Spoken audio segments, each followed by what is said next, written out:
Welcome back. In this lecture, we will discuss the surface states, band bending, and band alignment at the surface, and also metal semiconductor interfaces or metal semiconductor contacts. This surface for transport on the surface or transport into the surface or across the surface plays crucial role in low dimensional systems. Just to illustrate the importance of surface, I have considered in this case a 1 centimeter cube of some material. Assume that it's a crystalline material which has a total of 6 centimeter square surface area. The moment you chop that into 1 millimeter cube, the surface area will increase to 60 centimeter square, which you can calculate simple mathematics. And if you chop that down to nanoparticles, something like 1 nanometer cubes, then the total surface area will be close to 1.5 acres. So the surface to volume ratio is an appreciable number when you consider low dimensional systems or low dimensional transport. And the characteristics of the surface, the behavior of the surface, the quality of the surface interface, these play a major role in low dimensional transport.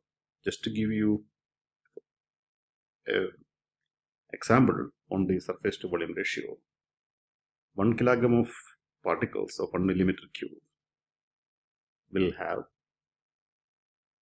the same surface area as 1 milligram of particles of 1 nanometer cube. So if your technology that requires large surface area, such as various catalytic activities, then nanoparticles or small dimensional system with large surface area will play beneficial role to your application.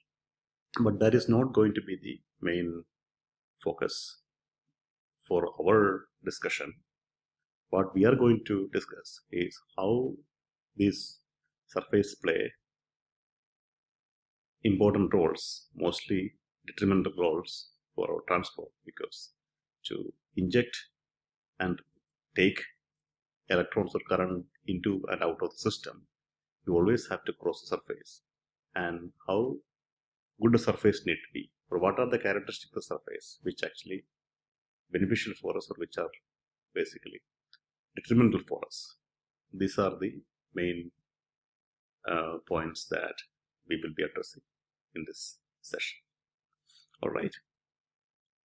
Now, let's compare quickly the surface and the bulk. What I have here shown. Now, let us compare the electronic states of the bulk, the solid, and the surface. In the bulk solid, what we have is a regular array of atoms or regular array of lattice points.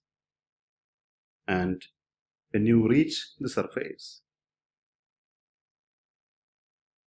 you are going to break that symmetry, and because you have no lattice points or atoms on this side, and what you will end up is getting a lot of unsatisfied bonds or dangling bonds. This will change the overall potential landscape as you move close to the surface, and there will be rearrangement of these atoms and all those other details which we will not address. But to put it in nutshell, or put it briefly, the potential seen by an electron as you move towards surface or at the surface is different from that in the bulk.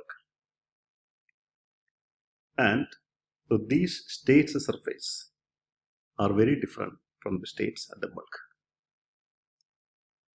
So the band structure calculations that defines the properties of solid, they don't take care, or they don't consider the surface states. And assumption there is the solid is a continuous medium with extents from minus infinity to plus infinity. It doesn't take care of the surface. So the illustration here shows that you have a regular array of atoms, and these are the potential due to that lattice points or sites. And suddenly there is a huge potential barrier. And in actuality, it is not like a step function. You can consider it's most like a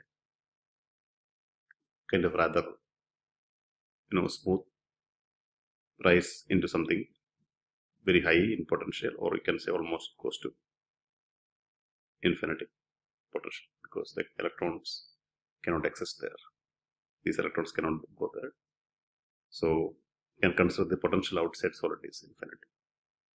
And in that is a premise that we also did the particle in a box problem in the one of the previous lecture. Okay, now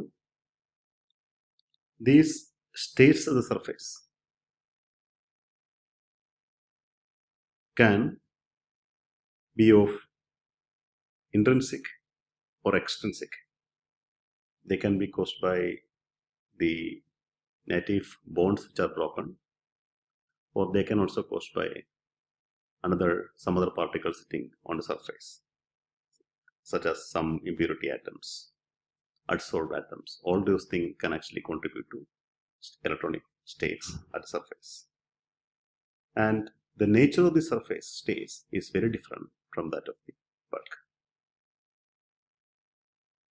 In the bulk, the states are defined by the Bloch theorem, and which you have done in the solid state physics course, I assume.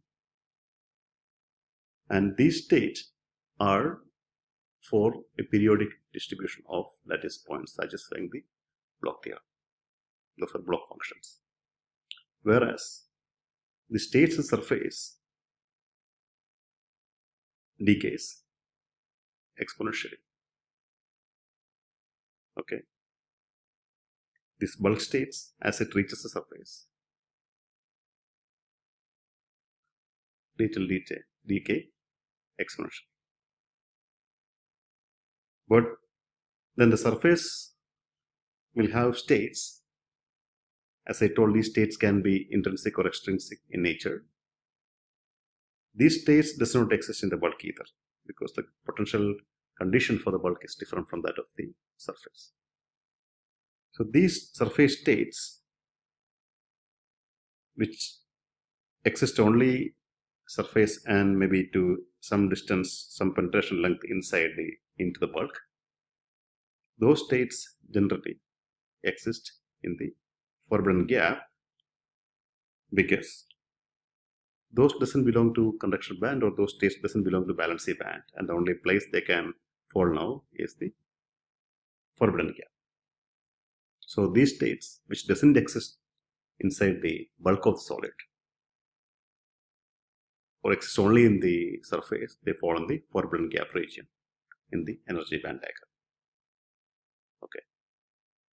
But now you may ask, are these extra states? Actually not, because the number of states in the solid come from the number of states in the constant atoms. We are not adding or removing any atoms. The total number of states will remain the same. Okay. So now the surface states are actually some of the states which are supposed to be here in one of these bands if we didn't have a discontinuity. But since we have chopped the solid and creating surface, those states will fall in the forbidden gap region here. Okay. So in summary, what we have learned is there is surface. The surface play a crucial role in transport, and the states at the surface are different from that of the bulk, and these states exist only at the surface and it decays as it goes into the solid, and these states or energy of these states fall in the forbidden gap region. Now, one more point which I want to mention here is the third point here, that is the surface states can actually take or donate electrons. You can have a bond, just to put it very simply, you can have a bond which is broken, which has that extra electron or which can actually take an extra electron. So you can find the surface states in either in a condition where you can donate an electron, or you actually can capture an electron or accept an electron. Okay, so you can have two kinds of surface states too.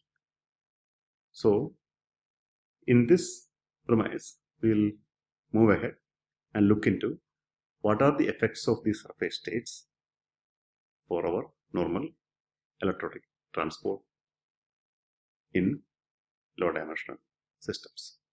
All right. Now, as I just mentioned, there are two kinds of surface states which are broadly classified as acceptor-like and donor-like. So these acceptor-like surface states are those, they are neutral when they are empty.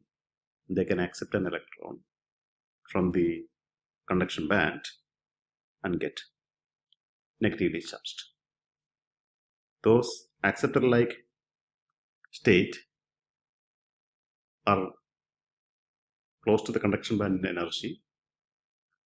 This is the conduction band, and this is the valency band, and this is the Fermi level.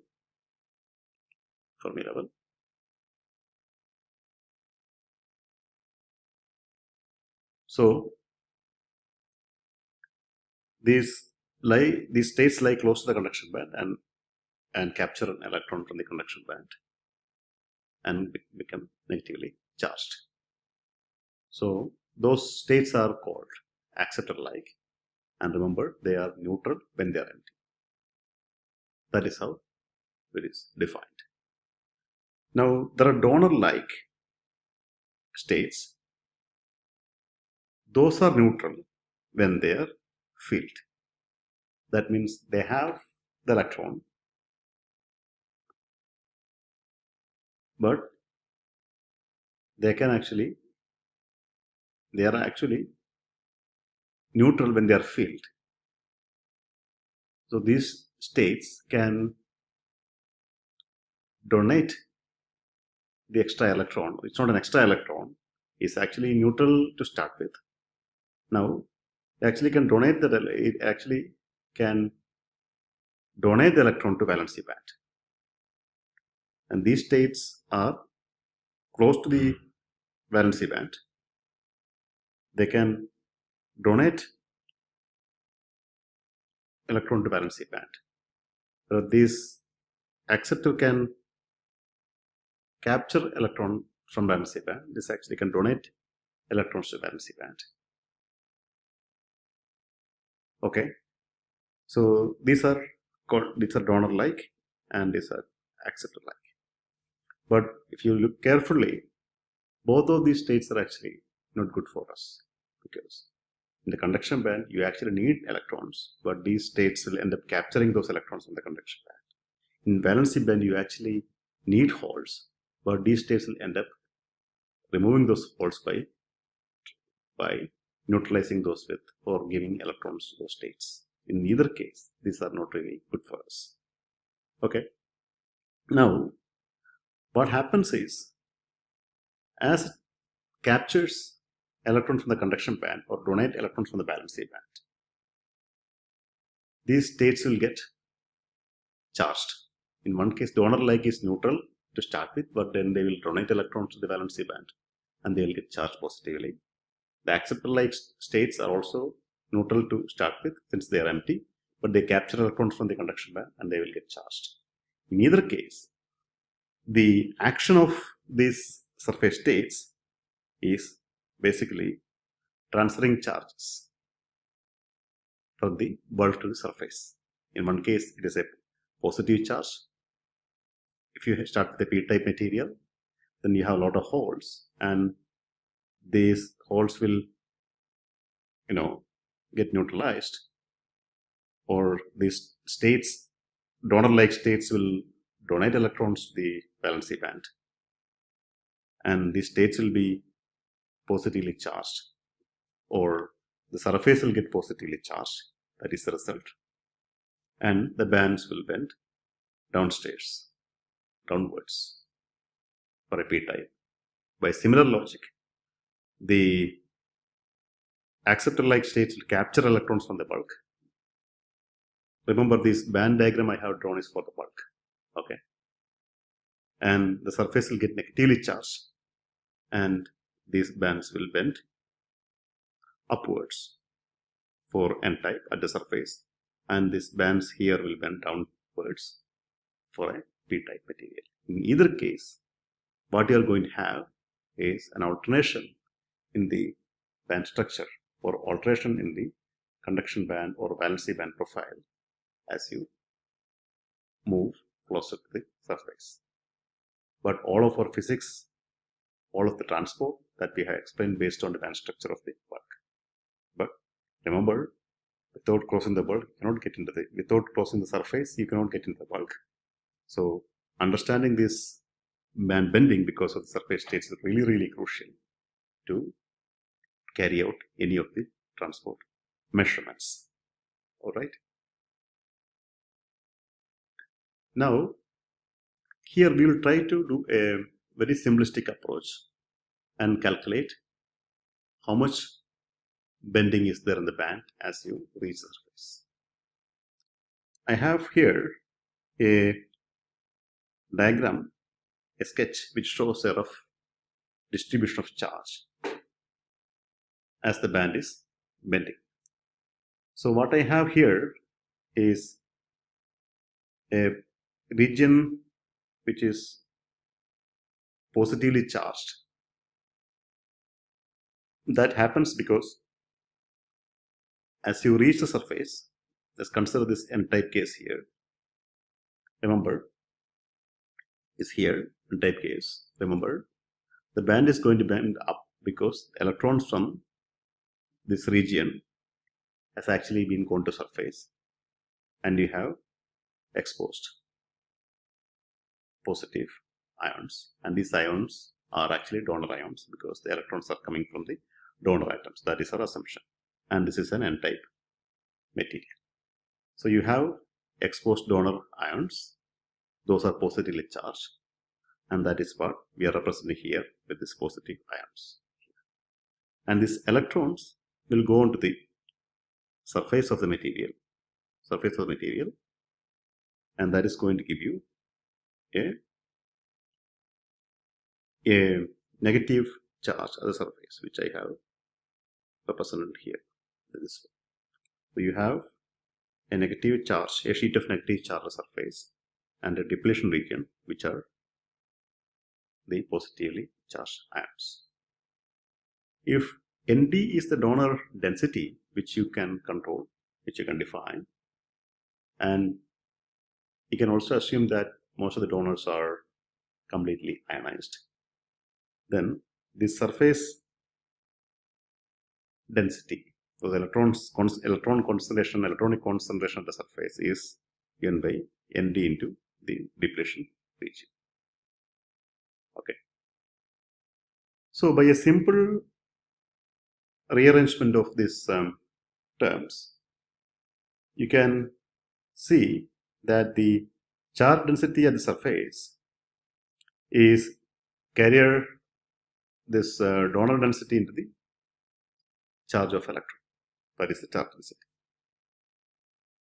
And that is again given by this equation here, which we already have discussed. Now, the Gauss law we can use to understand how much of a shift is there in the band structure, or how much of a potential change is there as you reach from the bulk to the surface. So this is your Gauss law, which is the second derivative. This is in one dimension. In one dimension. So d square v by dz square, where z I have assumed as the axis which is running normal to surface into the material. Okay. So now the equation for the potential along the z direction you can get by integrating this, and that is given by this relation here. And we have assumed the 0 point is the surface. Okay. Then the potential is given by minus ENT epsilon naught epsilon r z up, where z up is the depletion length. So what you are seeing here is depletion length is the place where the potential of the bulk, the potential of the, or the energy of the band is basically assuming that of the bulk energy, or somewhere here, I would say. So from the region z up, point z up onwards, the band is going to bend upwards. That's what you are seeing here. So what this equation is telling you is, if you start with an n-type system, n-type material, you are going to have a band bending in the upwards direction as you reach the surface. Now, in a similar way, we can also show that for a p-type material, the band will bend downwards for a p-type material, which is easy to show. Okay, so the overall effect is a transfer of electrons, or transfer of charge carriers, electrons or holes, from the bulk to the surface to satisfy those states, which will end up charging the surface and also altering the potential landscape of the conduction band and valency band as the electron, or as the band reaches the surface. That is the effect of this surface state. Here we will discuss a neat trick or a technique where we are utilizing this band bending for gating applications. Usually, gating is done by the deposition of a metal surface onto a semiconductor, but with an intermediate layer of oxide. But here, the idea is the depletion region, which was created by the band bending, will replace the oxide. So there will not be any oxide at all. We are going to use this depletion region as the non-conducting region, similar to the oxide. The advantage is you don't have a rough oxide surface, and we can directly put the metal on top of the semiconductor. But again, this doesn't work for all kinds of semiconductor. You have to choose the semiconducting material and the metal surface appropriately. Okay, so the technique goes like this. You have a semiconductor and you have metal on the surface semiconductor. The semiconductor will have band bending, as we described, and that is going to create a potential barrier when you look from the metal side. But this is the Fermi level for the metal. So this is where you have the metal Fermi level. Okay. Now, what's going to happen is you have a potential rise as you move close to the surface. Okay, that's what you're going to have.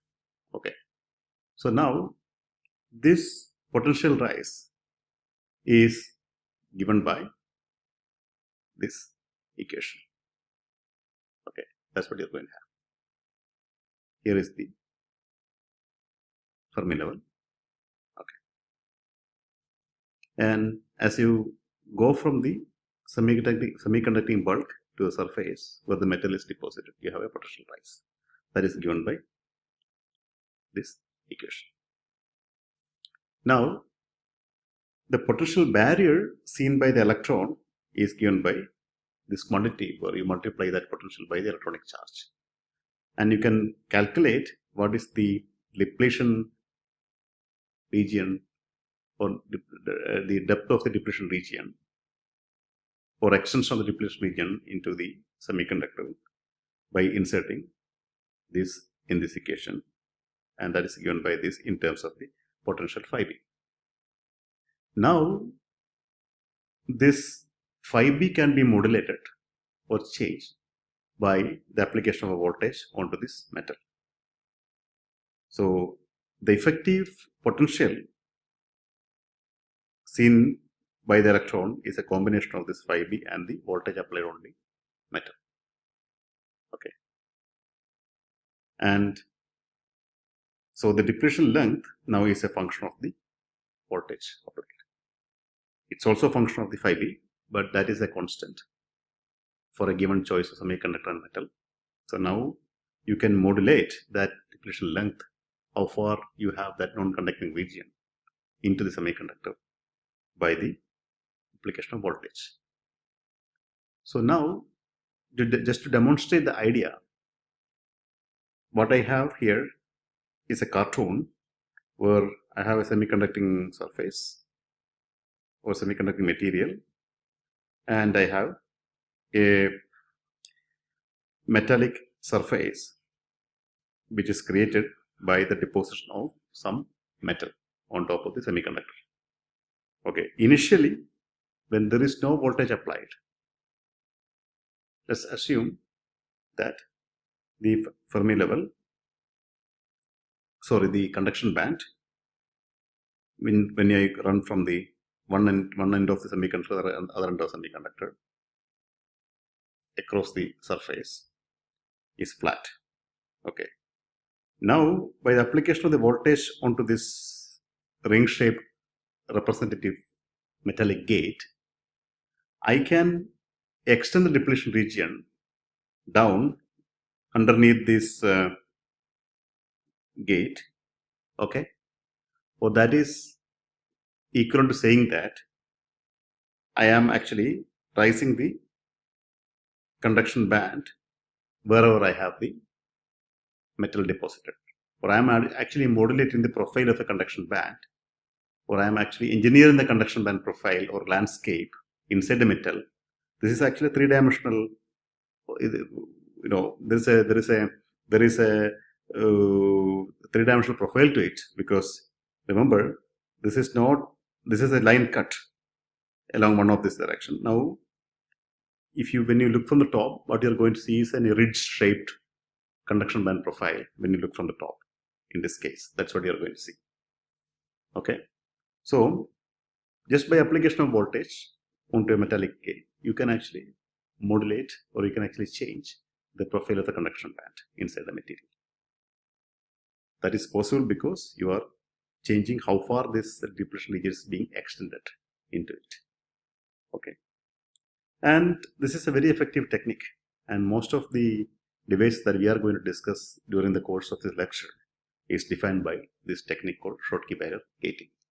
Generally, most of the quantum devices are gated devices, and this Schottky barrier gating is a technique which is widely used for various devices realized on two-dimensional electron systems, which will be a major topic of our discussion during the course of this series of lectures. Okay, now you can also say that this phi b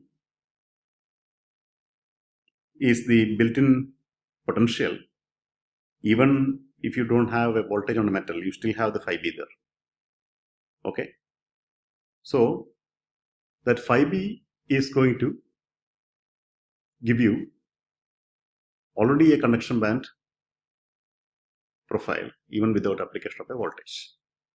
Okay, so if you consider the profile without application of voltage, you still have few,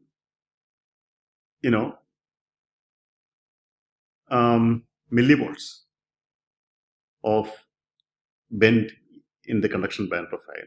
For example, in the specific case for a gallium arsenide material with this given electronic configuration, you have a depletion strength of 60 nanometer even when you have no VG or the gate voltage applied onto the metal. What that means is, within a depth of 60 nanometer, you have profiled the conduction band into this annular shaped or ridge shaped region. Okay, and this table here summarizes how much of this Schottky barrier heights or these barrier heights for a combination of various two major semiconductors. One is a gallium arsenide, N-type gallium arsenide, and N-type silicon.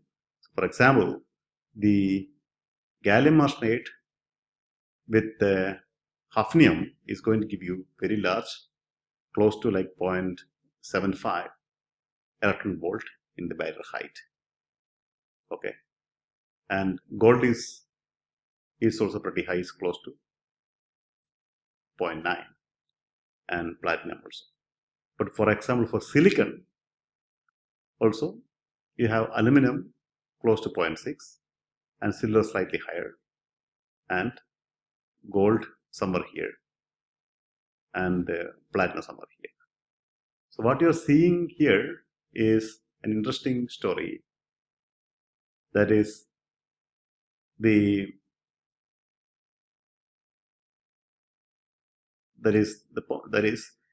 most of the commonly used metals such as gold, platinum, aluminum, with most of the commonly used semiconductor, that is silicon N-type and gallium arsenide N-type, they all give barriers. That means if you try to inject electrons through these contact material, you always have to cross over this barrier to get into the surface. Okay, because you are trying to, if you put directly metal on top of semiconductor, this barrier will be always there, and this plot is going to give you the value of those barriers.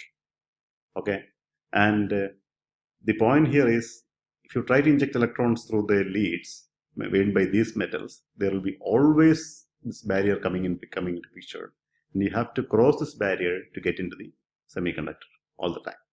That is the take-home message, and that is our discussion for the next couple of slides. All right, now we will discuss metal semiconductor junctions. Now let's continue our discussion on the metal semiconductor interfaces. Okay, and these interfaces are really crucial. The characteristics of this interface are very important for our transport studies. Okay, so now let's consider as a first example an N-type semiconductor and a metal surface. The semiconductor side is represented by this energy levels of valency band, Fermi energy, conduction band. Fermi energy is close to the conduction band, is an N-type semiconductor, and phi s is the work function, and chi is the electron affinity, and the metal side has Fermi energy EFM, and phi m is the work function, and you have the vacuum level, which is the reference here. Okay, so condition here is the phi m is far greater than phi s. That's our starting condition. And here this diagram refers to how the bands are going to get aligned when you match, or when you bring this metal and semiconductor together. The band is going to bend upstairs, and you'll have a depletion region as I discussed. Okay, and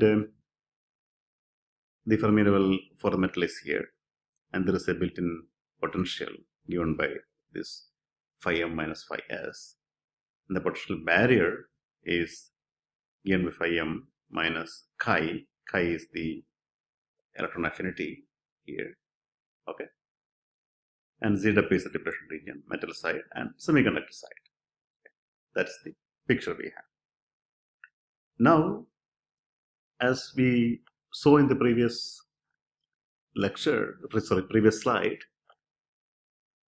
we have we have a barrier phi b when I try to put electrons from the metal side into semiconductor. Now, what I'm interested is, what is the behavior of this junction when I apply voltage across it? How does the current is going to change? How does the current change? How will the current change when I apply voltage?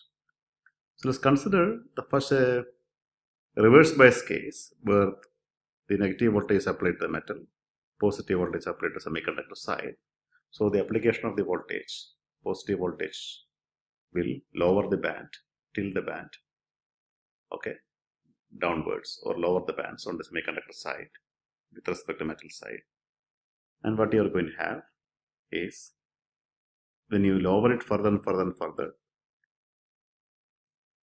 this point will be here, but you will get thinner and thinner and thinner, and you will start getting current across this ring, across this barrier, and that is represented by this rise in current here. So because of the thick barrier to start with, the barrier is thick to start with initially, okay, and when you lower it further, the barrier is going to get thinner, and you also have higher voltage too, okay. That will result in a nonlinear behavior. The current will rise. Okay, now let's consider the other case, forward bias case, where you are applying a negative voltage onto the semiconductor side with respect to the metal side as a positive voltage. Now the action here is, you're going to rise this barrier. So rise this barrier, and because you are rising overall conduction band profile on the semiconductor side. Okay. In this case,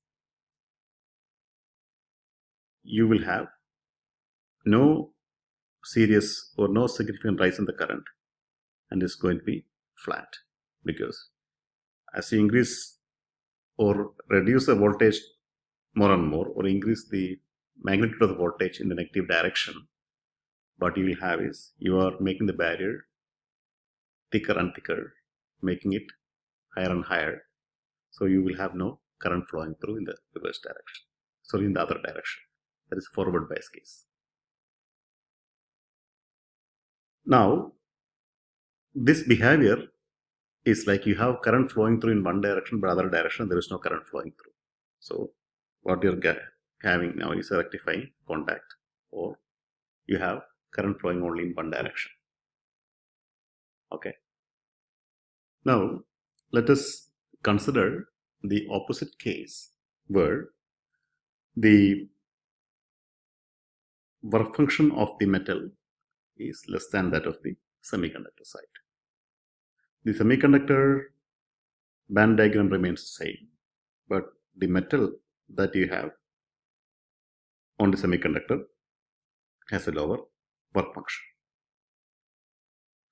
And this is the cartoon representing the band bending at the interface.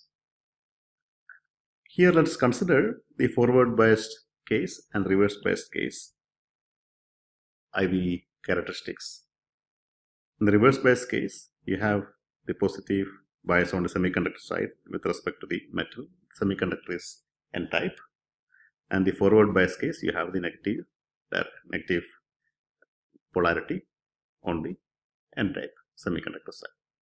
So in the reverse bias case, what you are doing is, you are lowering the band structure, or the conduction band, and the forward bias case, you are rising the conduction band. In both cases, the electrons can freely flow to the semiconductor and from the semiconductor respectively. This is for the reverse bias case. The electrons will flow towards semiconductor without any barrier, unlike the case for the Schottky behavior. So the current will rise as with the voltage, applied voltage. And in the forward bias case, the electrons will flow to the metal side. And in that case also, you have no barrier. The current will rise in the other direction also. So you are going to get a nearly ohmic behavior in this case.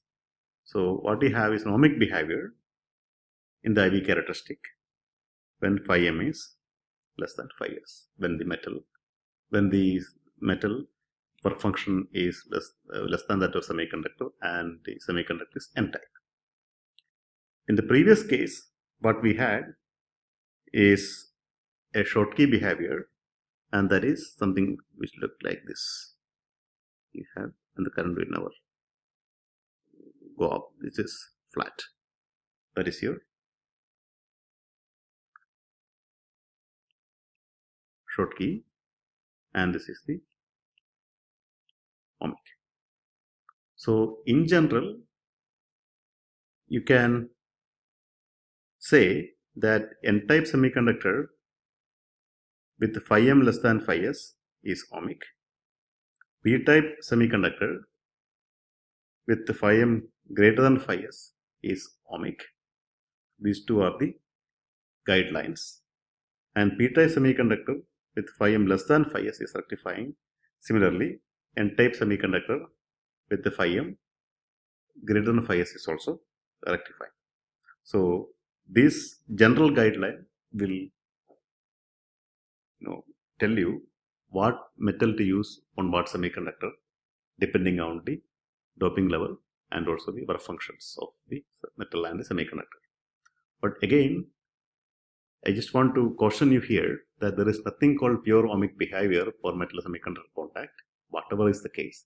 But you can always approximate ohmic for small bias or low bias regimes, because you don't have a